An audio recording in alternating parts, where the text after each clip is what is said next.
Hello, good morning. Tip tayo ng coolant test. Nag-hook up tayo ng pressure tester. Ito. Kailangan ni 25 PSI to 30 PSI. Kanina, lagi ko ng 20 PSI. Bumaba ng konti.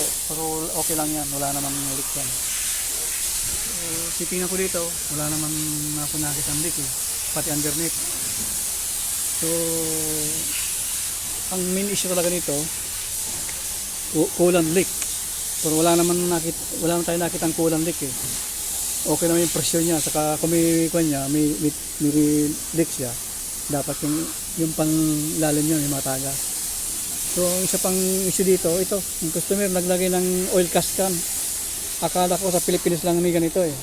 Hindi sa mga ganito mga oil cascan, hindi ito advisable sa mga makinang gasolina saka sa diesel. Out of specification to eh, itong oil cascan ito eh. Yung mist oil dito na papunta instead sa lubrication ng intake manifold, valve, turbo. Yung mist oil na yan, malaking tulong niya sa makina para tumibay yung makina eh.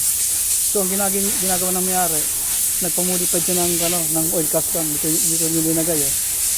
Dapat wala to.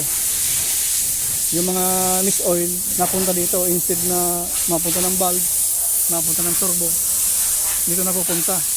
Wala nang lubrication yung mga valve. Yun lang po, konting kalaman lang po sa oil cascan saka sa coolant leak. Yun lang mga kaibigan, konting kalaman lang po. Yun lang po, yun na.